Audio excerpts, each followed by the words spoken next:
You are taking beans and you are saying beans is rice, and rice is beans. Architect is not structural. Structural is not architect. Just like a human body have the body and it have the skeleton, right? Yes. The structural concentrates more on the skeleton, the bone, the metal work. Than the architect now design the body. So for the client trying to cut cuts, it's just like see he's gambling with the building. It's a 50-50 thing. There is no strong human without a skeletal body. The stronger your bones are, the more you will be able to carry any load on you. Same load you put here, you put here. But in a situation where you are putting it at this point, the load that will be here, you will create a structure that will now spread that load that is supposed to be less here to take it to this side. Wow. Hello, welcome to another episode with Realistic Projects. My name is Favor Orok and I'm the host and moderator of this session. So the last episode is the part 1 and now this is the second part of what we are discussing, what we've been discussing about. And what have we been discussing about? We've been talking about structural designs, what it means to be a structural engineer. So we brought in a guest and he spoke in detail about everything we need to know about structural designs and being a structural engineer. However, there's been this misconception that an architect is also a structural engineer. So we want to actually know if that is really true.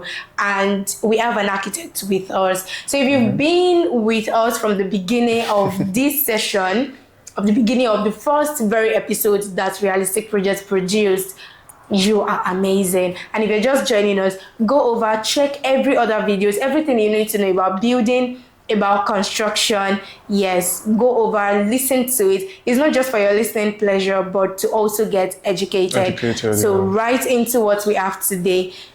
I have with me architect Emmanuel, and we are going to be talking about the difference between an architect and the difference between a structural engineer. Welcome, architect Emmanuel.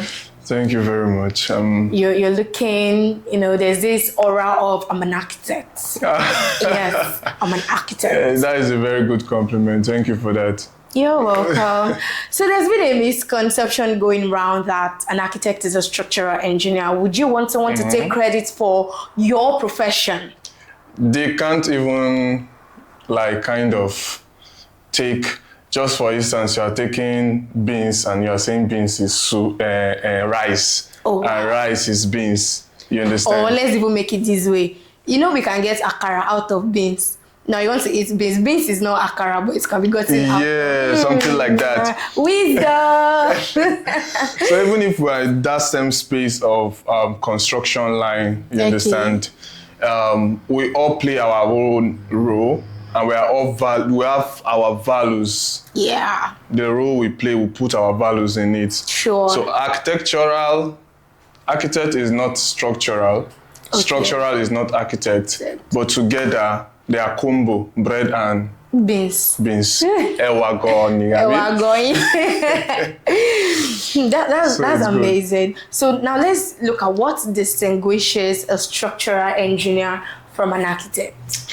Okay, first of all, let me talk about the architect, which is my field. Okay, the architectural drawing, the architects, they pay more attention on the kind of the designs, the body, the body of every construction. Every construction. That is just a short definition I can give you. But when we come to the structural is now talking about the skeletal of a building, the structure of a building. Just like a human body have the body and it have the skeleton, right? Yes. You get the point. So now the structural concentrates more on the skeleton. That's the formulation of what form work, the structure, the bone. You understand? The metal work. Then the architect now design the body, how the body will look like, how the body will look like, how the body will function, how the body will operate. So that does it mean that the architect is wired to be so creative with his imaginations. Yeah, that is what they will train us. In school then, the way they will be doing architect, like if they are training one military personnel like that, they will just pile a lot of work for you. You end up doing a lot of research, actually, to some extent, you understand, there is no way you will learn this parts of construction, like in the construction industry in general. Yeah. There is no way you will know this part without having knowledge of this part. Because it just, in a way, we work hand in hand with the structural. Okay. You will not come and do something in the architectural drawing, which you know that it will be impossible for the structural drawing, that would be impossible for the structure. Okay. So we work hand in hand to ensure that, the body works together with the skeletal system. Yeah. So it will not look like if the body is here, the skeleton. Yeah. You even run away. You run away. The body working like this and then that is just it. So the structural now pay more attention on making sure that the building have this solidity, like this firmness when constructed. And we, the architects, just concentrate more on the aesthetic, the beauty of how the body will look like. Okay. So we work hand in hand to make sure we produce both aesthetic and solid building. Anyone that is mixing, it only means that one part will be failing. Okay, so from our previous episode, we made an establishment that if the design is faulty, the misinformation from the architect, from the design itself, can misalign with the structural engineer, in the sense that if there's a calculation in that design, the framework and everything, and then the structural engineer just carries out whatever is there. So how do you balance these two to now correct whatever is going on? Yeah, that is why I made mention of we work hand in hand. Okay. You understand? And again, it's very important for every structural designer to have knowledge, like civil engineering, to have knowledge in architectural designs, and also the architectural designer, which is the architect, should have knowledge in structural. Because now, if you have that knowledge, when you are designing, you will be working like, then when I was designing, when I finished from school, I was designing, then I've not even started going to sites to see how structural works have been. It's just what they taught us in school, because in school there is a course that we surely teach you about structural design, but it's not like we are going full details in it, to just brush through it. So I design based on those little knowledge. But when going on site, supervising a project, and notice that there are some things that we architects need to put in consideration before designing. Okay. You understand? Yeah. So because of that now, when I'm designing, even if I don't have the structural and the engineer close to me, based on those knowledge I have, it helps me to coordinate myself, you understand, in order to make sure that the building is meeting up with what the structural, like my own architectural design, is meeting up to what the structural needs also. Yeah. And again, for the structural, also need to have knowledge of the architectural design. So in a way, when he's doing the structure, he will be putting in mind that, okay, now when they are putting the body of the, just like I said, structural is the skeletal. Yes. And architect is the body, the aesthetic, you understand? Yes. So now the structural will ensure that while doing his structural, he will not make, like in a point, make any block of like concrete to interrupt the aesthetic of the architectural design. Yeah. So that is why he needs to have knowledge. If not, there are some, like for example, there are some construction now that you will see a concrete work which was designed by the structural have already popped out through one corner, and it's not even in the architectural drawing. Oh wow. And from that little mistake, they will now start finding way to hide that structure. It's the skeletal system. It's not supposed to show at all. It's supposed to be inside. Yes. So now they'll be finding way to, and again, to hide that concrete might add more cost to the construction. You understand? Yeah. It will surely add cost to the construction. There is a block from the architectural design that's supposed to be here. Now, maybe due to the structural engineer do not relate very well with the architects or don't have knowledge on most architectural concepts, end up doing a structural design that pop out a concrete where the architect do not put that on the design. Yeah, on the design.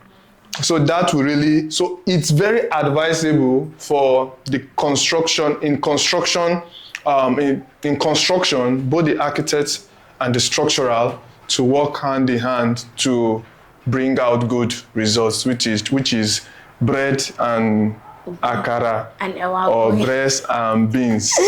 Good make combo. A good combo. Yes, for me, fufu and afang, good combo.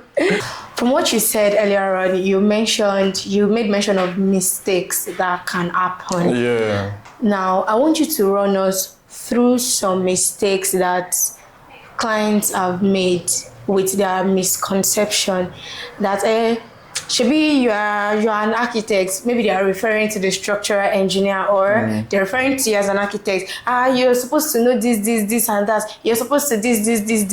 Especially when you are coming with a cost estimation, with a quotation that, we need to involve a structural engineer here, and then this is the involvement of my own services. So then when they come up with things like that, how do you navigate that, and what are some of these mistakes? Okay, that is mistakes that go on in both structural and architecture in general. Now, there's a lot of things that can cause mistakes like this on site. That is why even after the construction, the structural design, it is very good to use a very solid equipment to be able to achieve that structural form. Now, in a situation where let's say you're casting, it happens a lot of time, and the formwork is not rigid. Sometimes when it has been casted already, without you knowing, it might just bend. You understand? And it's concrete. It will get solid that way. Yes. You understand? And again, that's part of what causes mistakes like that. Or sometimes the wood might just slag. And because of that, it has caused a kind of deformation. Yes. Like when I was doing block forming at one site that I was managing, we noticed that the structural, you understand, from one column to another column, there was like kind of it was like a curve, like if the wood, the formwork they did there kind of slack and it went out of the normal line. Now laying our block now, we have those like the concrete shooting out from the building, like from that angle. And we cannot just, it's not like if it's a straight line. Now it's a mistake already. And that kind of mistake is not like if it looks small to some extent, but when we talk about calling wood to chisel down the concrete to make it level and to mend it, or thinking of trying to use plaster to make it look straight. Now I was like asking the builder, how can we work this out? He made mention of using nail to nail some parts and using, just creating like a kind of, he will use wire band. Tie it on some nails, hit a lot of nails, then plaster it and make sure the thing is level. So just stuffs like that he was saying to make sure that it's level. And that was how we were able to like mitigate and control it. Yeah, control it. So mistakes like that happen from the formworks, you understand? And again, in a situation where you do not consult the structural engineer and also have the architect coming to site once in a while to supervise what is going on, every architect knows what he designed. And can control what he designed, especially when its building is going up. And again, every architect have the power to kind of readjust some things to make it look too nice, to still maintain that nice. They trained us in the way to maintain a very beautiful aesthetic. You understand? To maintain a very good looking structure that when you look the building, we say, wow, this building is unique, this building is fine, stuff like that. So in that situation where construction is going up and at a point, they notice that something like this will not be achievable. Okay. It is best to involve that architect to it. Okay. So the architect will know, okay, since it's not working like this, let us do it like this, let us do it like this. Now, we are trained to maintain the aesthetic. Okay. You understand? Yes. So now, with that involving us in that situation, will enable us to maintain that design, like know the way to go about it. Yes. So for the clients now, the clients should be in that position to ensure that the structural and the architect are involved in his project. Okay. You know, people would want to, a lot of people want cut corners. Everybody wants something quality, but affordable, right? Yes. And then at some times they just feel like, I know one of my friends, just listen to maybe their friend, oh, I know one of my friend, he used one particular builder, and that builder, this and that. So I believe that things like that sum up to why clients would believe that one profession is okay to undo their project. Yeah. Some clients have that mentality, and that is one thing we are looking into to ensure that it shouldn't work that way. And everybody want to just, it's money. We are talking about money. Someone might want to chop his own and want to take the part of other people. Yeah. An architect will want to do both. Like, just because we have little knowledge on structural, True. we want to do the architectural, and we want to do. There are some problems that will end up coming up that the architect, with all his little knowledge he have, cannot be able to solve that problem, except he has gone for maybe any further civil engineering course to have that more knowledge. Okay. You understand? Yeah. So for the client, trying to cut is just like if he's gambling with the building. Wow. It's a 50-50 thing. Okay. Anything can happen. If it works, it works. If it doesn't work, it doesn't work. It costs much. So it's just better they do the right. Just follow the right procedure and get the building done. I know the beautiful thing is realistic projects always you follow the right procedure. Yeah. I mean, we have the structural engineer, there is the architect also. The architect is the one that would help you with your mood board. They help you to bring out the creativity of your vision. The aesthetics of your vision for your design is for the architect. Yeah. Then when they put that into drawing, they extend it to the structural engineer who looks at the inner work, just like, this is my body, you can see my face, my eyes, my hand, and my leg, but you can't see my blood, you can't see my muscle, you can't see my skeleton, you can't see the bone. So all those things are what the structural engineer would see. In our first episode, the structural engineer said the structural engineer is like a seer. Like they see inside to the point that there are times that you'll be on the highway with a structural engineer or someone that knows about building. They'll just look at the building and they will smile. Yeah. Because they already know, but me, I don't know. Why are you smiling? When the building will want to fall, when do you understand? When the building and then when you ask them that, why are you smiling at this building? They will tell you, I don't know how to explain it to you, but if it's another builder, they will know how to explain to this person. So it's just best you allow the professionals to undo your project. And that's one beautiful thing that Realistic Projects is big on. So moving forward, what are some of the challenges that you've faced as an architect on a site with a structural engineer? They feel like, I think this is the work of a structural engineer. Yeah, just like the one I made mention of earlier, the one I say that they are to lay block, and into some angle, there was a kind of concrete that pop off. At that moment, we're just like kind of doing, it results to another kind of calculation, you understand? Oh. Look, how can we do it to the way that the block we align to from this column to this column? Because we don't want in a situation where any column should be visible within the building or even outside the building. So we ensure that structural engineer was able to insert all columns within the block. So now this one is now in a position where the beam now at one point is popping out. And if you said you should follow the column the beam will pop out. If you say you should follow the beam, the column will show out. So there was a calculation to manage it, and at the end of it, we just share the error.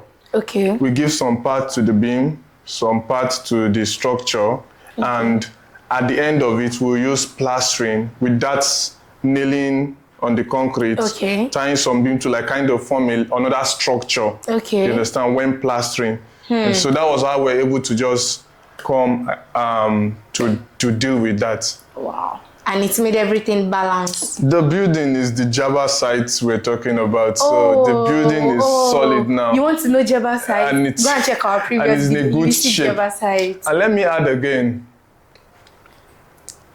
there is no strong human without a skeletal body.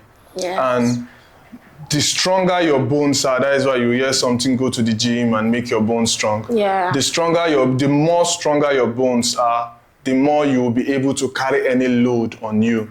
When someone is getting old, the bones become weak. You can never see an old man carrying something heavy. You understand? Yes. So in every structural design, they ensure that the skeletal is strong enough to carry the load bearing on it.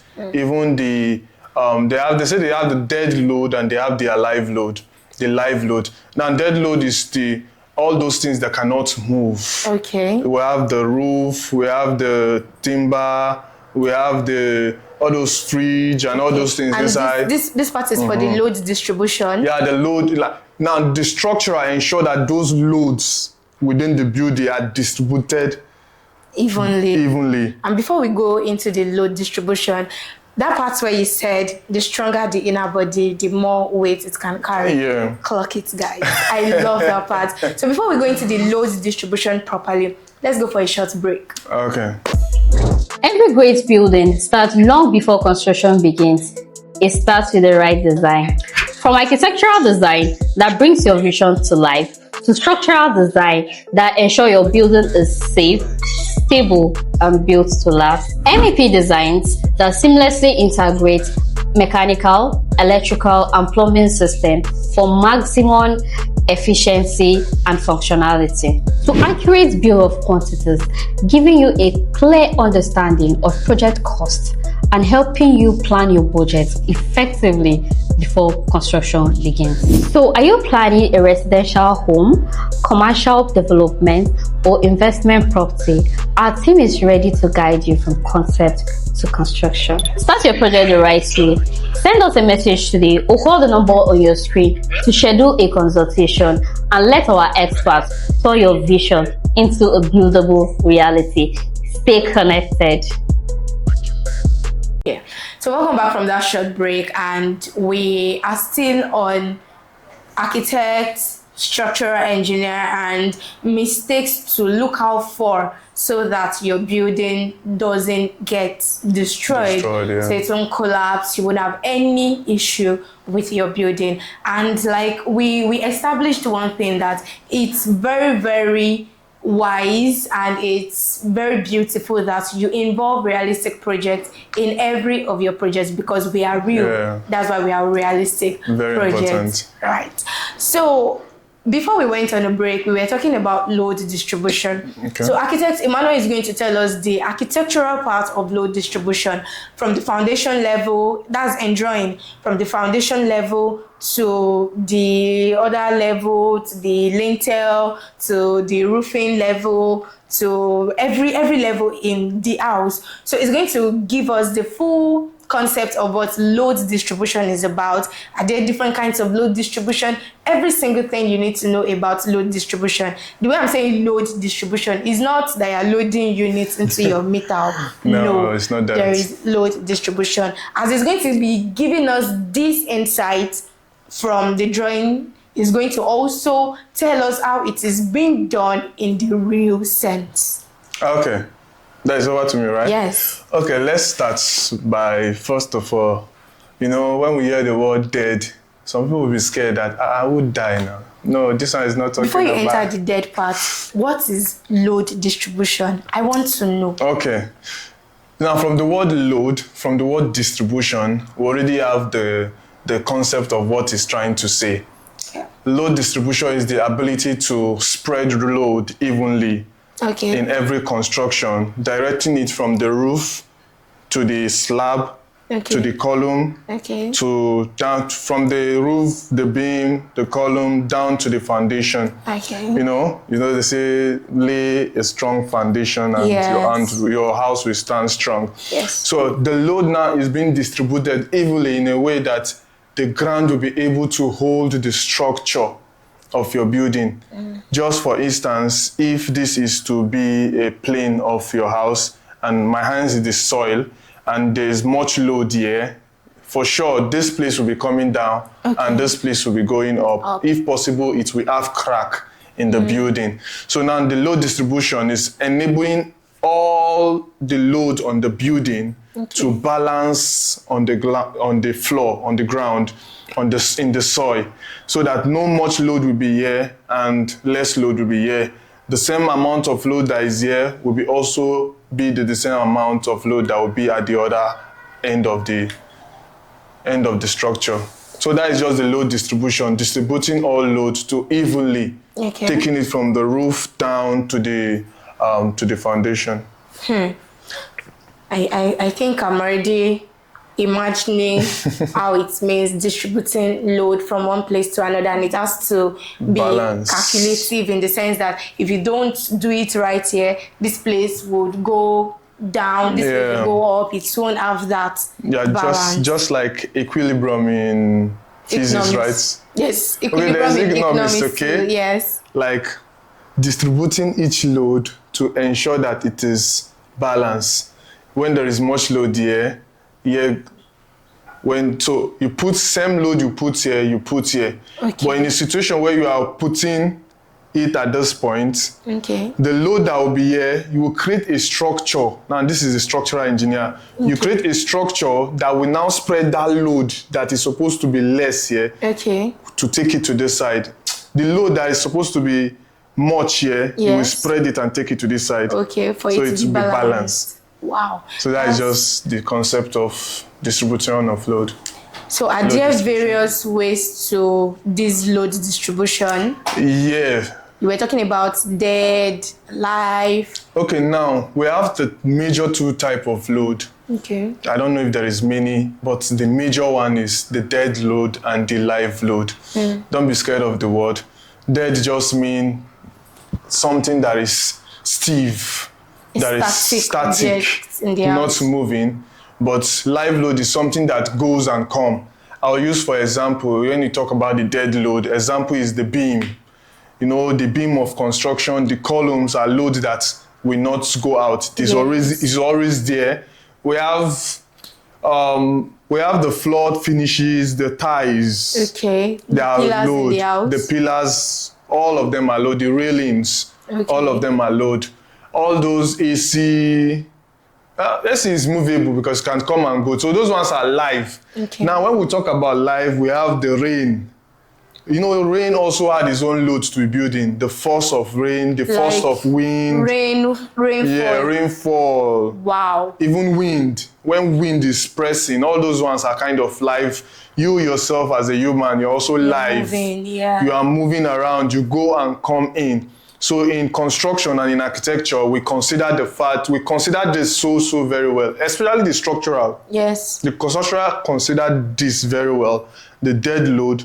Now that will shift us to the type of building. If you are building for church, how many capacity of people you want to come in. You will not go and do a structure that will be able to take 1,000 capacity and you hold crusade because you want to invite and win soul for God. And then you now call 50,000. Please. It's risky. It's very risky. You understand? Or you built an apartment and in that apartment, it was designed for like residential. People had to just come and stay. So at a point, you would now like kind of, you need more money and you now go and rent it for a warehouse. And that warehouse is where they are uploading car parts, car engine. Now the load from those engine individual will rest on the building, and if it is not well distributed, to start having cracks. It will have cracks, and to some extent to collapse. So structural ensure that they calculate every beams and columns to be able to spread those load.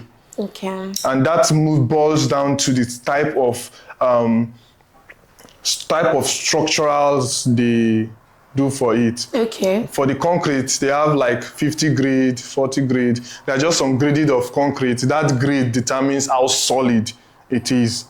Okay, so if the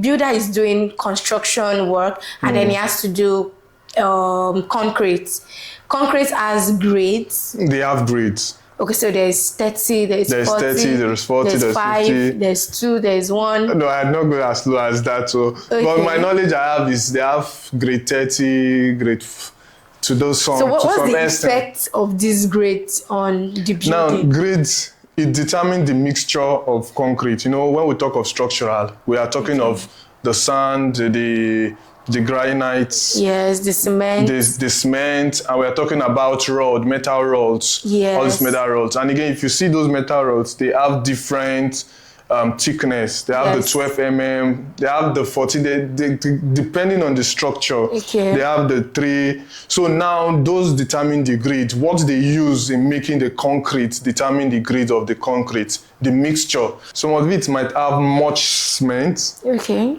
less sand. Okay.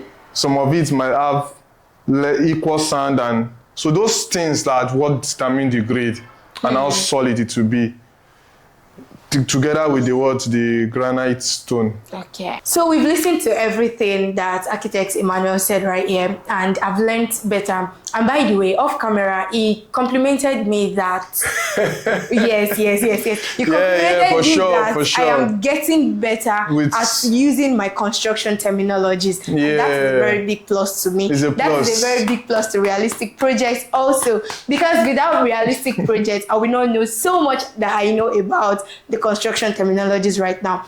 Like I said, Realistic Projects is not all and all about listening pleasure. They're going to educate you, and then you will learn a lot of insightful things from them. So we've come to the end of this session, we've come to the end of this session about the structural engineer, the architect, and what not to do and what to do with your structural designs in place. And I love all of the metaphorical representations we used in this particular series. We have the part 1. Don't skip the part 1, because if you don't watch the part 1, you can really understand what we are discussing in the part 2. Thank you so much. My name is Favor Orok, and see you in the next episode.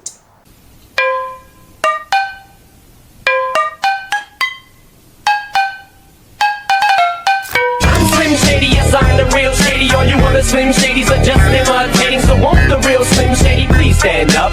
Please stand up. Please stand up.